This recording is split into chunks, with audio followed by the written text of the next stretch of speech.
बाती की जरूरत है। पलटू साहब ने जिक्र किया कि उल्टा कुआ गगन में तिसमें जरे चिराग और तिसमें जरे चिराग, बिना रोगन बिन बाती और 6 ऋतु 12 मास जगत रहे दिन राती। सतगुर मिले जो होए ताहि की नजर में आवे और बिन सतगुर नहीं कोई वाह को दर्शावे। वो अखंड ज्योति ऐसी है जिससे पूरा ब्रह्मांड प्रकाशवान हो रहा। जितनी भी अवतारी शक्तियां आई, राम आए, राम को वहीं से नीचे उतारा गया। इसीलिए उस देश को अयोध्या नगरी या कौशलपुर देश कहा गया। अरे गोस्वामी जी महाराज जब साधना करके वहां पहुंचे तभी उन्होंने रामचरित्र मानस में लिख दिया। क्या उन्होंने लिखा कि मुद्यो नैन त्रिशत में भयो पुण्य चितवत कौशलपुर गयो। जब मैंने अपने बाहर की आंख बंद की, मेरी अंतर की आंख खुल गई और मैंने क्या देखा, मैं कौशलपुर देश में पहुंच गया। मोहि विलोक राम मुस्काई, मुझे देख करके राम भगवान प्रसन्न हो गए। उन्होंने ऊपर जाने का रास्ता दे दिया। मैं ऊपर जा करके क्या देखता हूँ कि उधर माज सुनि अंडज राया, देखे बहु ब्रह्मांड निकाया, अति विचित्र ताह लोक अनेका, रचना अधिक एक तेका। विचित्र विचित्र भाग के वहां पर लोग बने हुए, एक से सुंदर एक महल बने हुए जिनकी शोभा अवर्णीय है। ये गोस्वामी जी महाराज रामचरित्र मानस में जब उन्होंने साधना की, वहां पर पहुंच करके जो कुछ उन्होंने वहां देखा, उन्होंने रामचरित्र मानस में बयान किया। प्रेमी भाई बहनों, वो राम भगवान का देश है, वो राम जी का देश है। राम जी का दर्शन करने के बाद फिर तुम्हारी ये जीवात्मा दूसरे मंडल के शब्द को पकड़ करके दूसरे मंडल की चढ़ाई करेगी। श्याम तज श्वेत को गहना, सुरत को तान धुन सुनना, और बंक के द्वार धस बैठो, त्रिकुटी जाए कर लेना। उसी के ऊपर दूसरा देश आता है जिसे महात्माओं ने त्रिकुटी देश कहा। वहां के जो मालिक हैं वो ब्रह्म है। वहीं से मन और माया की उत्पत्ति हुई। वहीं से 3 गुण, रजोगुण, तमोगुण, सतोगुण, तीनों गुणों की उत्पत्ति वहीं से हुई। ये जो आपके वेद हैं, वेदों को सारी दुनिया पढ़ती है। वेदों की भी उत्पत्ति उसी स्थान से हुई है। अरे महात्मा कहते हैं कि त्रिकुटी महल में विद्या सारा, घनहर गरजे बजे नगारा, लाल वरण सूरज उजियारा। वहां पर 2 धुने, बादलों की गर्जन और मृदंग की आवाज उस लोक में गूंजती रहती है। जैसे पहले स्थान पर राम भगवान के देश में घंटे और शंख की आवाज गूंजती, ऐसे ही दूसरे मंडल पर यानी कि ब्रह्म के देश में बादलों की गर्जन और मृदंग वहां पर बजता रहता। ओम का जाप बराबर वहां होता रहता। ब्रह्म का जो स्वरूप है लाल वरण सूरज उजियारा। ये सूरज कुछ नहीं, ऐसे लाखों लाख सूर्य इकट्ठे करोगे तो वहां का एक सूर्य बनेगा। ब्रह्म का जो स्वरूप है वो सुबह के लाल सूर्य के समान है। इसीलिए वहां का पूरा ब्रह्मांड लाल है। जहां तक आपकी निगाह जाएगी ब्रह्म देश में चारों तरफ आपको लाल ही लाल नजर आएगा। महात्मा जब साधना करके वहां पहुंचे तभी महात्माओं ने लिख दिया, लाली मेरे लाल की जित देखो तलाल, लाली देखन में गई मैं भी हो गई लाल। वो पूरा ब्रह्मांड ही लाल है। जितने साधक वहां पहुंच जाते हैं उन सभी को योगेश्वर कहा जाता। जैसे व्यास जी हुए, वशिष्ठ जी हुए, वाल्मीकि जी हुए, इन सब की पहुंच वही तक थी। इसीलिए कहा गया कि वाल्मीकि भय ब्रह्म समाना। जब इनकी जीवात्मा वहां पहुंची, जब इन्होंने ब्रह्म का दर्शन किया तो इनका स्वरूप भी ब्रह्म के समान यानी कि ब्रह्म स्वरूप हो गया। तो जितने साधक वहां पहुंच जाते हैं उन सभी जाता। योगेश्वर भगवान श्री कृष्ण उसी देश में वास करते हैं। ये जो ब्रह्म देश है वो श्री कृष्ण भगवान का ही देश है और श्री कृष्ण भगवान वहीं पर रहते हैं। ये बाहर की जन्माष्टमी नहीं है जो आप लोग मनाते हो, ये तो नकल किया। अरे महात्माओं ने कहा था भाई सही मायने में तुम जन्माष्टमी कब मनाओगे? जब तुम्हारी जीवात्मा 5 तत्वों जल पृथ्वी अग्नि वायु आकाश और 3 गुणों रजोगुण तमोगुण सतोगुण 5 तत्व 3 गुणों से परे होकर के ब्रह्म देश में पहुंच करके जब कृष्ण भगवान का दर्शन कर लोगे तब सही मायने में जन्म अष्टमी मनाई जाएगी। वहां कृष्ण भगवान का दर्शन करने के बाद फिर तुम्हारी ये जीवात्मा तीसरे मंडल के शब्द को पकड़ करके तीसरे मंडल की चढ़ाई करती है। आगे पहुंची सुन झंकार, रंकार ध्वनि सुनी पुकार, आगे श्वेत शून्य है भाई और मान सरोवर बैठ नहाई। उसी के ऊपर तीसरा देश आता है जिसे महात्माओं ने सुन्न देश कहा, उसी को रारंग देश कहा जाता है, उसी को अक्षर और नेति कहा जाता। वहां के जो मालिक है वो रारंग पुरुष यानी कि पार ब्रह्म पुरुष है। वहां किंगरी और सारंगी 2 धुनें उस लोक में गूंजती रहती हैं और पार ब्रह्म पुरुष का जो स्वरूप है वो पूर्णमासी के चंद्रमा के समान बड़ा ही मनमोहक स्वरूप है। इसी स्थान पर प्रेमी भाई बहनों एक बहुत बड़ा अमृत का सरोवर बना जिसे महात्माओं ने मान सरोवर कहा। जब तुम्हारी ये जीवात्मा उस मान सरोवर में स्नान कर लेगी तो जन्म जन्मांतरों के मैले पाप कर्म साफ हो जाएंगे। अरे यहाँ के पानी से तुम्हारे कर्मों की सफाई नहीं होने वाली, ये बाहर का पानी तुम्हारे शरीर के मैल को धो सकता, लेकिन जो पापों का मैल है, जो अंतःकरण में गंदगी जमा, वो जब साफ होगी जब आप तीसरे मंडल पर पहुंच करके उस गंगा में डुबकी लगाओगे। उसमें स्नान करने के बाद ये जीवात्मा हंस रूप हो जाती है। हंसन मिले हंसा हो जाए, मिले जो अमी हारा है। जीवात्मा का खुद का प्रकाश उस अमृत के सरोवर में स्नान करने के बाद 16 सूर्य के बराबर हो जाता। तब फिर यही जीवात्मा चौथे मंडल के शब्द को पकड़ करके चौथे मंडल की चढ़ाई करती है।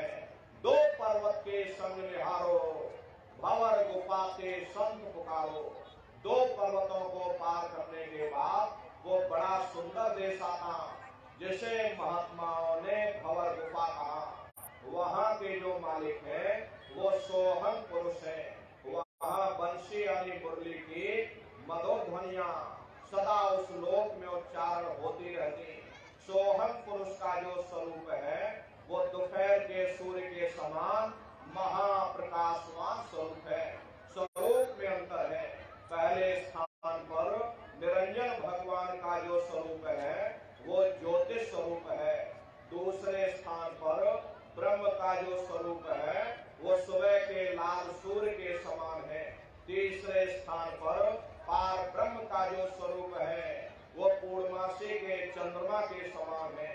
चौथे स्थान पर सोहन पुरुष का जो स्वरूप है वो दोपहर के सूर्य के समान महाप्रकाशवान स्वरूप है। वहाँ के धनी का दर्शन करने के बाद ताके परे धाम सतनामा, 3 बजे सतलोक ठिकाना। सोहन देश के ऊपर वो 5वां देश आता है जिसे महात्माओं ने सचखंड देश कहा। वो सचखंड देश अजर अमर अविनाशी सदा एक रस रहने वाला देश है। वहाँ न काल है न कर्म है, न दुख है न संताप है, न पुण्य है न पाप है। जो जीवात्माएं वहाँ पहुंच जाती हमेशा के लिए जन्म मरण के बंधनों से आजाद हो जाती। वहाँ के जो मालिक हैं वो सत्पुरुष भगवान हैं जिनके रोम रोम में खरबों खरब सूरज चांद सितारे प्रकाशवान। वही हमारे आपके सच्चे मालिक हैं, वही हमारे आपके सच्चे पिता हैं। हमको आपको वही से नीचे उतारा गया, फिर शब्द को पकड़ करके शब्द शब्द पौड़ी पर चढ़कर और पहुंचो सचखंड सतनाम। शब्द की सीढ़ी हर मंजिल पर लगा रखी। आपने भजन किया, घंटे संत की आवाज को पकड़ा, तो आप पहले मंडल पर चढ़ जाओगे। वहीं पर आपको दूसरे मंडल का शब्द सुनाई पड़ेगा, उसे आप पकड़ लोगे तो दूसरे मंडल पर चढ़ जाओगे। ऐसे ही शब्द दर शब्द, मंजिल दर मंजिल ये जीवात्मा अपने देश सचखंड में पहुंच जाती। तो शब्द का पकड़ में आएगा जब आप भजन करोगे। और भजन कैसे किया जाएगा, एक बार प्रेमी भाई बहनों अच्छी तरह से समझ लीजिए। ये आंख और कान को बंद करिएगा, लेकिन मन को रोकिएगा। ऐसे समय पर तुम्हारा ये मन जरूर भागेगा। अभी आप सत्संग में बैठे हो, शरीर तुम्हारा यहाँ बैठा, लेकिन मन सारी दुनिया में भ्रमण कर रहा। किसी को पानी पीने जाना है, मन पानी पीने पहुंच गया। कोई बाल बच्चों को घर में छोड़ कर आया, मन बाल बच्चों में पहुंच गया।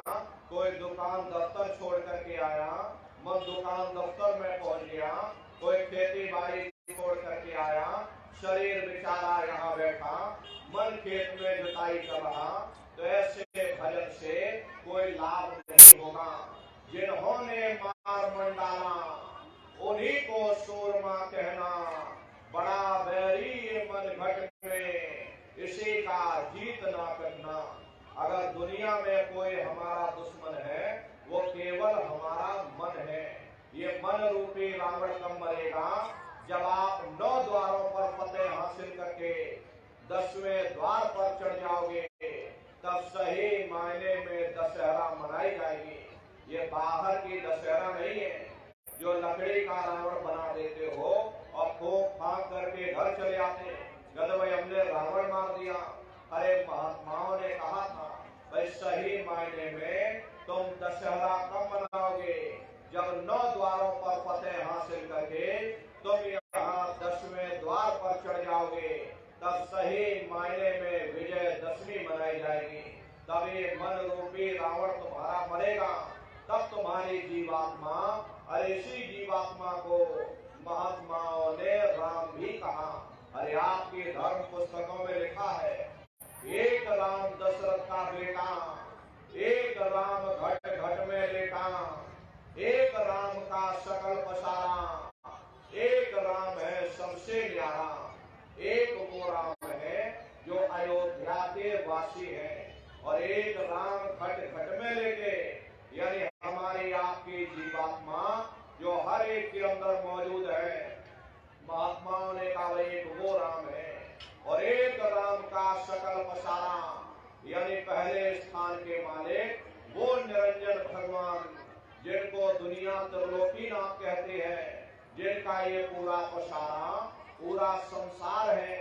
महात्माओं ने कहा एक वो राम है, और एक राम है सबसे न्यारा, 5वें स्थान के मालिक वो सतपुरुष भगवान जो हमारे आपके सच्चे पिता है।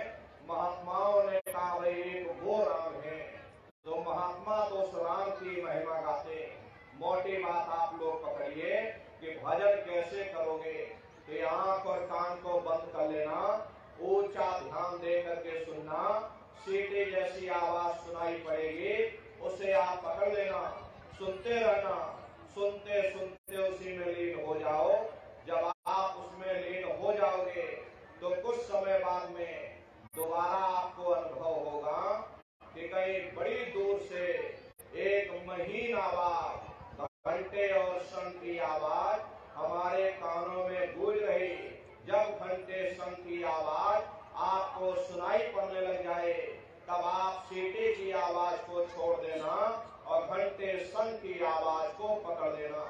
एक बार प्रेमी भाई बहनों आप उस आवाज को पकड़ लो, फिर वो आवाज आपको नहीं छोड़ेगी, खींच करके शरीर से बाहर कर देगी। फिर रोज आना, रोज जाना, रोज ब्रह्मांडों की सैर करना, रोज देवी देवताओं के दर्शन करना, रोज राम के दर्शन करना, रोज कृष्ण के दर्शन करना और घूम करके फिर अपने शरीर रूपी घोंसले में वापस चले आना। तो ये सुमरन, ध्यान और भजन 3 क्रियाएं आपको बताई गई। रास्ता बिल्कुल सच्चा है, आप करोगे तो आपको अनुभव होगा, दिखाई भी देगा और सुनाई भी पड़ेगा। लेकिन प्रेमी भाई बहनों, नित्य नियम से आप लोग करिएगा, नागा नहीं होना चाहिए।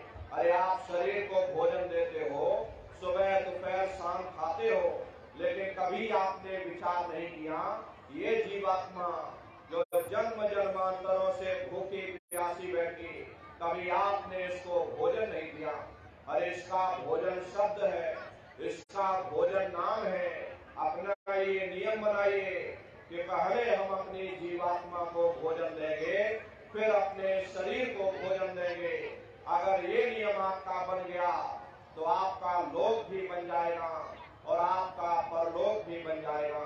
हरे प्रेमी भाई बहनों, मालिक को पाने के लिए तुम्हें घर बार छोड़ने की जरूरत नहीं है, तुम्हें समाज छोड़ने की जरूरत नहीं, तुम्हें जात बिरादरी बदलने की जरूरत नहीं। हरे जात पात के रगड़े झगड़े ये हमारे अपने नहीं है, ये सिर्फ हमारे मन की खुराफात है। आप सभी लोग बुद्धिमान हो, अपनी अपनी बुद्धि से आप सभी लोग विचार करिएगा। जब गुरु नानक साहब नहीं आए थे तब कोई सिख नहीं था, जब मोहम्मद साहब नहीं आए थे तब कोई मुसलमान नहीं था, जब ईसा मसीह साहब नहीं आए थे तब कोई ईसाई नहीं था। और पीछे लौटते चले जाओ तो केवल मनुष्य ही मनुष्य रह जाते हैं। ये रगड़े झगड़े किसने पैदा किए? ये हमने आप में पैदा किए। अरे कोई भी महात्मा यहाँ पर आकर के ना कोई कौम बनाने आता है, ना कोई मजहब चलाने आते हैं, ना कोई पंथ चलाने आते हैं, और ना ही आप हमारे हाथों में ये डंडे और तलवारें देने के लिए आते हैं। अरे आप तो सच्चा मार्ग, सनातन मार्ग समझाने के लिए इस धरा भूमि पर शरीर रूप में अवतरित होते हैं। प्रेमी भाई बहनों, सुपज जात के भंगी थे, रैदास जी जात के हरजन थे, मीराबाई जात की छत्राणी थी। अगर वे सब उस मालिक को प्राप्त कर सकते हैं तो आप भी उस मालिक को प्राप्त कर सकते हो। जाति पाति पूछे नहीं कोई, और हरि का भजे सो हरि का होई।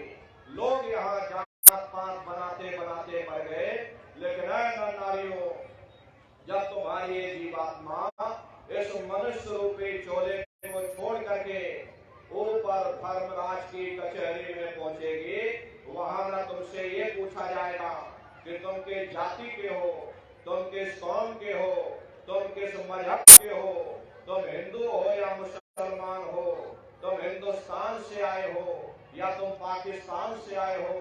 अरे वहां तुम्हारे कर्म देखे जाएंगे, भक्ति भाव देखा जाएगा, मालिक से मिलने का प्रेम और प्यार देखा जाएगा। इसीलिए महात्मा समझाते हैं, भाई मालिक को पाने के लिए तुम्हें जात बिरादरी बदलने की जरूरत नहीं है, तुम्हें समाज छोड़ने की जरूरत नहीं है, तुम्हें घर परिवार छोड़ने की जरूरत नहीं है, तुम्हें बाल बच्चे छोड़ने की जरूरत नहीं है, तुम्हें जंगलों पहाड़ों में भटकने की जरूरत नहीं है, तुम्हें साधु सन्यासी और बाबा बनने की जरूरत नहीं। अरे भाई तुम अपने अपने घर परिवार में रहो, अपने अपने बाल बच्चों के साथ रहो, अपने अपने समाज में रहो, समाज की रीत नीति के अनुसार रहो, मेहनत और ईमानदारी से काम करो, और 24 घंटे में घंटा 2 घंटा अपनी जीवात्मा के कल्याण के लिए सुरत शब्द नाम की कमाई यानी कि सुमरन, ध्यान और भजन करिएगा। हरे नर नारियों, यही दौलत तुम्हारे काम आएगी, बाकी सब यही पड़ा रह जाएगा। सुई की एक नोक भी तुम्हारे साथ में जाने वाली नहीं है। अरे बड़े बड़े राजे महाराजे आए, सारी जिंदगी उन्होंने ये किला बनाते बनाते गुजार दिया। आज उनके किलों को जाकर देखिए, आज खंडहर बने पड़े हुए, वे विश्व विजेता सिकंदर सारी दुनिया पर राज करने का ख्वाब देखता था, वो भी मुट्ठी खोल करके चला गया। कोई क्या साथ लेकर के जाएगा? जो जीत तुम्हारे साथ में जाने वाली वो केवल परमात्मा की भक्ति है। इसलिए प्रेमी भाई बहनों, वो दौलत कमा लो जो अंत समय में तुम्हारे काम आवे, वरना ये समय तुम्हारा निकलता जा रहा, ये श्वासों की पूंजी दिन प्रतिदिन कम होती चली जा रही। अरे हम लोग कहते हैं कि भाई हमारी उम्र बढ़ रही, आपकी उम्र बढ़ नहीं रही, आपकी उम्र दिन प्रतिदिन घटती चली जा रही। ये चंद श्वासों की पूंजी ये दिन प्रतिदिन घटती चली जा रही। एक समय ऐसा आएगा ये बुलबुला तुम्हारा फूट जाएगा, फिर ना जाने तुमको दोबारा मनुष्य शरीर मिले न मिले। अरे भटकते रह जाओगे युगों युगों के लिए नरकों और चौरासियों में। इसलिए प्रेमी भाई बहनों, अहो भाग्य है आपका, आपको ये मनुष्य शरीर मिल गया। इस मनुष्य रूपी मंदिर में बैठ करके वो आत्मधन कमा लो, वो रूहानी खजाना कमा लो, जिससे तुम्हारी जीवात्मा का कल्याण हो जावे। तो सुमरन, ध्यान और भजन नित्य नियम से आप लोग करिएगा और सभी लोग शाकाहारी रहना, क्योंकि हमारे गुरु महाराज ने शाकाहार पर विशेष जोर दिया। गुरु महाराज हमारे कहते थे कि बच्चे बच्चियों तुम लोग शाकाहारी रहना, शाकाहार का प्रचार करते रहना, इसी से देश और दुनिया में भारी परिवर्तन होगा। हरे नर नारियों, परिवर्तन कोई कानून बनाने से नहीं होता, परिवर्तन कोई आंदोलन करने से नहीं होता, परिवर्तन कोई तोड़ फोड़ करने से नहीं होता। परिवर्तन तब होता है जब लोगों के विचार बदलते हैं, लोगों की भावनाएं बदलती हैं। विचार जब बदलेंगे जब लोगों का खान पान शुद्ध होगा। अरे देसी कहावत है, जैसा खाए अन्न वैसा होए मन। जब इंसान पशुवृत्ति भोजन करेगा उसकी बुद्धि स्वतः ही पशुओं जैसी हो जाएगी, सोच विचार उसका चिंतन स्वतः ही पशुओं जैसा हो जाएगा। फिर जिस शराब के नशे में माँ बहन बेटी की पहचान खत्म हो जाए, उस शराब को पी करके यह कैसे पता चलेगा कि क्या अच्छा और क्या बुरा है। यही कारण है कि आज हर समाज में दुनिया भर के अत्याचार और दुनिया भर के व्यभिचार फैले हुए। अरे हम लोग मंदिर बनवाते हैं, उन मंदिरों में नहा धो करके जाते, कहते भाई परमात्मा के रहने की जगह है, हमको नहा धो करके जाना चाहिए, फूल अगरबत्ती ले जाना चाहिए। कोई उन मंदिरों में कूड़ा कचरा नहीं डालता। अगर कूड़ा कचरा डालोगे तो आपस में लाठियां चल जाएंगी। फिर ये जो हरि मंदिर है, ये पंच भौतिक शरीर जिसे महात्माओं ने हरि मंदिर कहा, इसमें हम हाड़ मांस के लोथड़े डालते हैं, इसमें शराब के कतरे डालते हो। अपने बनाए हुए ईट गारे के मंदिर की कदर करोगे और परमात्मा के बनाए हुए इस हरि मंदिर को तुमने जीते जी कब्रिस्तान बना दिया तो सख्त सजा मिलेगी। अरे महात्माओं ने लिखा है कि तिल भर मच्छी खाए के कोट गौदय दान, काशी करवट जा मरे निश्चय नरक निदान। यदि तिल भर भी मच्छी खा करके फिर चाहे कोटान कोट गौओं का दान करो और काशी में जा करके मत्था रगड़ते रगड़ते अपनी पूरी जिंदगी वहां पर गुजार दो, फिर भी तुमको तुम्हारे गुनाहों की सजा मिलेगी, कोई बच नहीं सकता। क्योंकि ये कर्म भूमि है, यहाँ तुम जैसा कर्म करोगे वैसा ही फल तुमको मिलेगा। देखिए इस कर्म भूमि पर कृष्ण भगवान तक नहीं बच पाए, उस समय बाली को छिप करके बाण मारा, वही बाली कृष्ण अवतार में बहेलिया बन करके आ गया। कृष्ण भगवान के पैरों में पद्म चमकता था, हिरण की आंख समझ करके बहेलिये ने निशाना मार दिया। जब पास में आकर के देखा कृष्ण भगवान थे। अफसोस करने लगे। लेकिन कृष्ण भगवान ने उसको समझाया, इसमें तुम्हारा कोई दोष नहीं। उस समय हमने तुमको मारा, आज तुमने हमको मार दिया, हमारा तुम्हारा बदला पूरा हो गया। कर्म प्रधान विश्व रच राखा, जो जस करे सो तस फल चाखा। ये कर्मों का ऐसा देश है, यहाँ तुम जैसे बीज बोगे वैसे ही फसल काटोगे। इसलिए प्रेमी भाई बहनों, आपसे हमारी प्रार्थना है कि आप सभी लोग शाकाहारी रहिएगा। अरे आप राम को मानते हो, आप कृष्ण को मानते हो, तो उनके आदर्शों पर भी चलना सीखो। राम ने कभी नहीं कहा कि तुम मांस खाओ, या कृष्ण ने कभी नहीं कहा कि तुम शराब पियो। जितने देवी देवता अवतार हुए सभी यही कह करके गए कि अहिंसा परमो धर्मा। अगर हमने किसी को बनाया नहीं तो मिटाने का अधिकार हमारे पास नहीं। इसलिए प्रेमी भाई बहनों, आपसे हमारी प्रार्थना है कि आप सभी लोग शाकाहारी रहिएगा। शाकाहार का प्रचार अपने अपने क्षेत्रों में बराबर आप लोग करते रहना। ये धर्म का प्रचार है। हरे नर नारियों, सतयुग कैसे आएगा, राम राज कैसे आएगा? राम राज कोई भाषण देने से नहीं आने वाला। राम राज जब आएगा जब आप लोग धर्म का प्रचार करोगे, और धर्म का प्रचार करने की जिम्मेदारी हम सभी प्रेमी भाई बहनों की है। क्योंकि हम सभी लोग अपने गुरु के जलाए हुए चिराग हैं। अगर एक एक चिराग एक एक गांव में पहुंच जाएगा, ये पूरा गांव प्रकाशवान हो जाएगा, ये पूरा समाज प्रकाशवान हो जाएगा। गुरु महाराज के संदेशों को जन जन के बीच में पहुंचाने की जिम्मेदारी हम सभी प्रेमी भाई बहनों की है। गुरु महाराज हमारे कह करके गए थे कि बच्चा गांव गांव में तुम भजन केंद्र की स्थापना करो। गांव गांव के लोग भजन करने लग जाएं, गांव गांव में सत्संग होने लग जाए, गांव गांव के लोग शाकाहारी हो जाएं, गांव गांव के लोग सदाचारी बन जाएं, आंखों में माँ बहन बेटी की पहचान कायम हो जाए।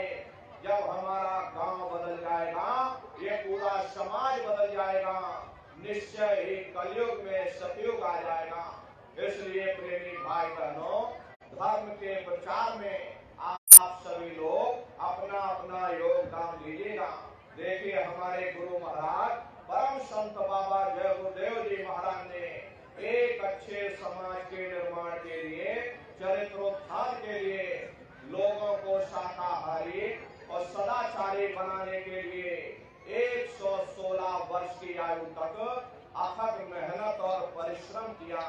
गुरु महाराज ने अपने गुरु की याद में मथुरा आश्रम पर इतना विशाल मंदिर बनवाया। गुरु महाराज हमारे कहते थे कि बच्चा, मंदिर का वो देवता वहाँ पर बैठ करके बरकत बांट रहा। अरे आप लोग आइए, वहाँ कोई रुपया पैसा नहीं चढ़ा जाता, कोई चंदा चुटकी नहीं। अरे आप लोग आए, मंदिर के देवता के सामने अपनी एक बुराई को चढ़ा दीजिए। वहाँ पर बुराई चढ़ाई जाती है कि हम आज से मांस मछली नहीं खाएंगे, हम आज से अंडा शराब का सेवन नहीं करेंगे, हम आज से झूठ नहीं बोलेंगे, हम आज से किसी को धोखा नहीं देंगे। आप अपनी एक बुराई चढ़ा दो, आपकी एक मनोकामना पूरी होगी। ऐसा वरदानी मंदिर गुरु महाराज ने अपने गुरु की याद में मथुरा आश्रम पर बनवाया।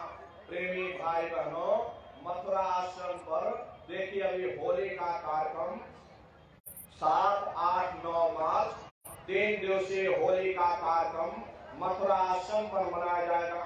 वैसे प्रेमी भाई बहनों, हमारे यहाँ साल में 4 बड़े कार्यक्रम होते हैं।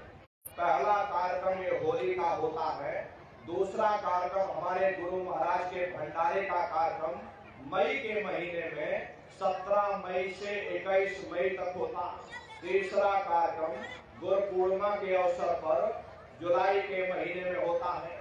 और चौथा कार्यक्रम दिसंबर के महीने में गुरु महाराज के गुरु महाराज यानी कि पूज्य दादा गुरु महाराज का ये पावन भंडारे का कार्यक्रम दिसंबर के महीने में हिंदी तिथि के अनुसार अगहन शुक्ल पक्ष दशमी में होता। इस साल में 4 कार्यक्रम बराबर होते रहते।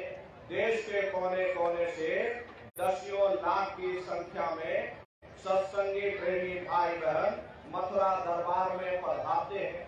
अपना बहुत बड़ा आश्रम है, करीब करीब 10 किलोमीटर के व्यास में अपना आश्रम बना हुआ, वहीं पर एक कार्यक्रम होता है। आपके रहने ठहरने के लिए टेंट रावटी डेरे लगाए जाते हैं। भोजन पानी के लिए हजारों हजार की संख्या में निःशुल्क भंडारे चलते हैं।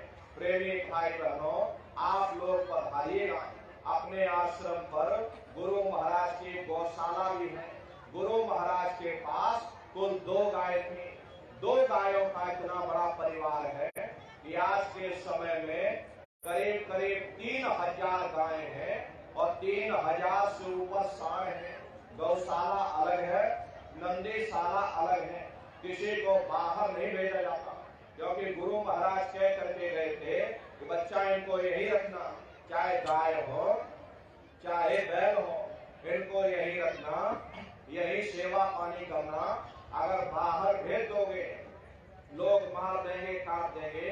इसीलिए प्रेमी भाई बहनों, हमारे यहाँ किसी को बाहर नहीं भेजा जाता। गायों के लिए अलग से गौशाला बना रखी है और सांडों के लिए अलग से नंदीशाला बना रखी। 3000 के करीब गायें हैं और 3000 से ऊपर सांड हैं। बगल में अपना बहुत बड़ा अस्पताल है, उसी के बगल में अपना एक विद्यालय भी है, जिसमें 2,500 से 3,000 बच्चे निःशुल्क विद्या अर्जन करते हैं। उनके लिए कॉपी किताब पढ़ाई लिखाई संस्था ही करती है, बिल्कुल निःशुल्क चलाया जाता। प्रेमी भाई बहनों, वो गुरु महाराज की कर्म भूमि है और गुरु महाराज की जन्मभूमि, जहाँ पर हमारे गुरु महाराज का जन्म हुआ, जिला इटावा ग्राम खितौरा में है।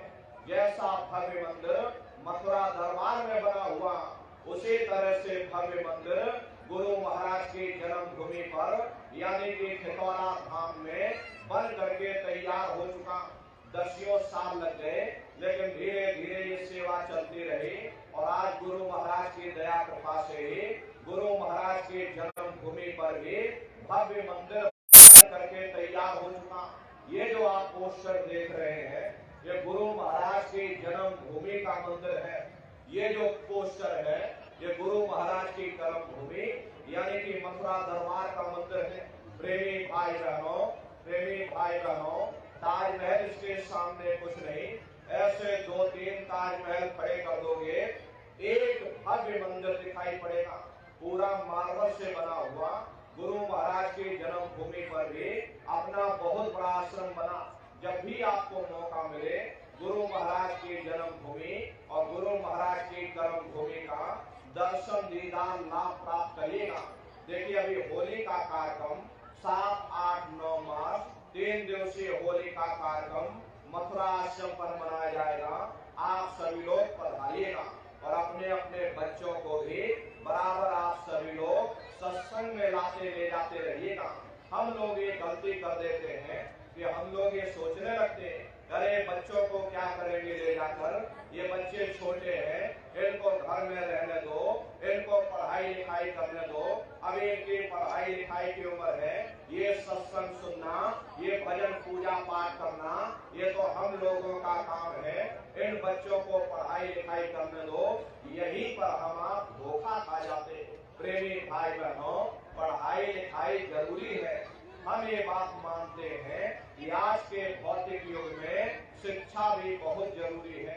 अरे हमको भी गुरु महाराज ने पढ़ाया लिखाया, हमको ये अंगूठा छाप नहीं, अरे गुरु महाराज ने हमको भी पढ़ाया लिखाया। पहले 10वीं की, फिर हमने 10वीं के बाद 12वीं किया, 12वीं के बाद फिर हमने BA किया, BA के बाद फिर हमने LLB किया, LLB करके वकील बने। तो गुरु महाराज ने हमको भी पढ़ाया लिखाया, लेकिन पढ़ाई लिखाई के साथ साथ अच्छे संस्कार भी जरूरी है। और संस्कार कोई MA BA की डिग्री करने से नहीं पढ़ते, संस्कार कोई डिप्लोमा करने से नहीं पढ़ते, अगर MA BA की डिग्री करने से बच्चों के अंदर संस्कार पड़ जाते तो हिंदुस्तान में इतने वृद्धाश्रम न खोले गए होते। अरे संस्कार पड़ेंगे महात्माओं के वचनों से, संस्कार पड़ेंगे सत्संग के माध्यम से। ये बच्चे देश के भविष्य हैं। इन बच्चों के अंदर अच्छे संस्कार डालना ये समय की बहुत बड़ी मांग है।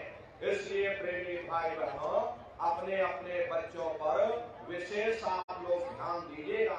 अरे पहले के समय में अकेले माँ बाप अपने 4-4 बच्चों को पाल लेते थे, लेकिन आज के समय में वही 4-4 बच्चे अपने माँ बाप को खिला नहीं पा रहे। शादी हो जाती है, घर जमीन जायदाद बढ़ जाता, बंटवारा हो जाता, यहाँ तक कि माँ बाप को भी बांट करके रख देते। तो 10 दिन तुम हमारे घर में छोड़ दो, 10 दिन बाद तुम अपने घर में ले जाना। हरे प्रेमी भाई बहनों, ये संस्कारों की बहुत बड़ी कमी है। हरे नारियों, ये बच्चे आपकी धरोहर हैं, ये बच्चे आपकी पूंजी है। इनको आप बचपन से तैयार करिए। ये बच्चे कच्चे खड़े हैं, इनको बचपन से तैयार करो, इनको अच्छी शिक्षा दो, इनको अच्छे संस्कार दो। खुद भी भजन करो, बच्चों को भी भजन ध्यान सुमरन पर बैठाओ, खुद भी शाकाहारी रहो, खुद भी नशा मुक्त रहो। और जब घर में शराब पी करके आओगे, बच्चे तुम्हें देख देख करके वो भी शराब पीने लग जाएंगे। और एक दिन शराब पी करके जब घर में पहुंच करके और जब तुमको नहीं पहचानेंगे तो तुम्हारे दिल में ठेस पहुंचेगी। इसलिए प्रेमी भाई बहनों, पहले अपने आप को सुधारो, खुद नशा मुक्त रहो, बच्चों को भी नशा मुक्त रखो, उनको भी शाकाहारी बनाओ, उनको भी सदाचारी बनाओ, उनको भी चरित्रवान बनाओ, उनको भी राम और कृष्ण जैसा बनाओ। यही बच्चे बड़े होकर के माँ बाप का नाम रोशन करेंगे, घर और समाज का नाम रोशन करेंगे। इसलिए प्रेमी भाई बहनों, हमारी आपसे प्रार्थना है, अपने अपने बच्चों के साथ, इष्ट मित्र परिवार वालों के साथ आप सभी प्रेमी भाई बहन होली के कार्यक्रम में सपरिवार पधारिएगा।